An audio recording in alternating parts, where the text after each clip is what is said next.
ayan guys. Maglagay tayo ng kunting mantika lang siya. Kunting mantika lang para Tapos ilagay na natin yung igisa natin yung garlic. Igisa natin yung garlic, halo-haloin lang guys.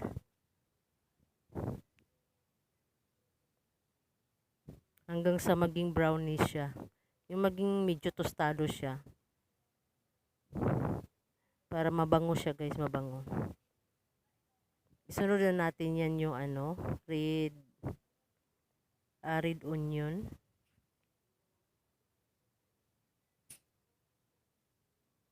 So ayan na yung red onion guys.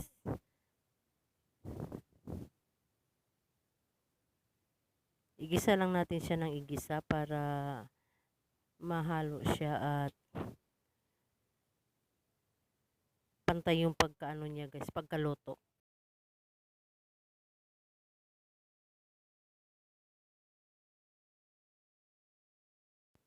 Ayan, isunod natin yung yung ginger. Maganda kasi guys, haluan natin ng ginger para makuha yung yung lansa ng manok. Tsaka mabango rin siya pagka may loya. Pampatanggal lansa. So ayan, igisa lang natin 'yan. Hintayin lang natin guys na medyo maluto siya. So ayan, ihalo na natin yung minarinate natin na chicken.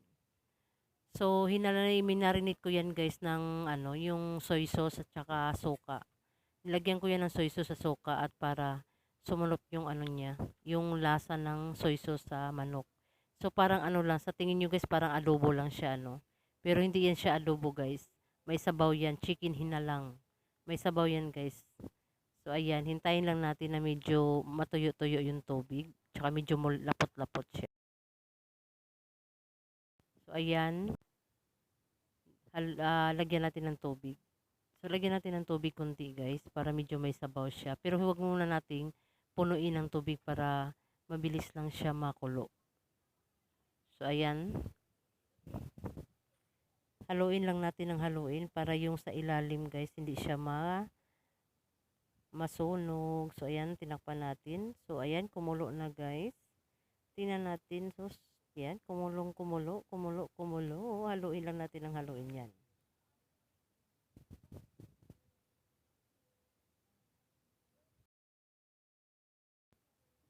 So ayan, ilagay natin yung knorr chicken cubes.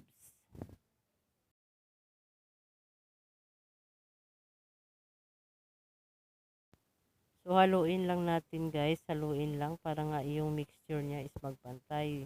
So idagdag natin yung tanglad para mabango ang ating chicken hinalang. Pampatanggal lang sa din yan guys. So ayan, takpan natin. So ayan guys, kumulo na siya.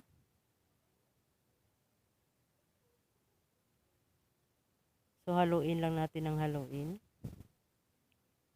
Mamaya tanggalin natin yung tanglad guys. Kasi 'di ba? Na na siya, nahalo at na na yung amoy niya sa sabaw. So dagdagan natin ng tubig. Yan na yung pinakasabaw niya guys. Yan na yung level ng sabaw niya. So ayan, tanggalin lang natin yung mga sibo-sibo, yung mga taba-taba sa ibabaw guys para mabawasan naman yung taba-taba ng manok. So tanggalin lang natin 'yan. Madali lang 'yan sa tanggalin kasi 'di ba nagbalik normal na yung So ayan, idagdag natin yung red chilli, sayote. Saka maya-maya idagdag natin yung dahon ng sili. So takpan muna natin 'to, guys.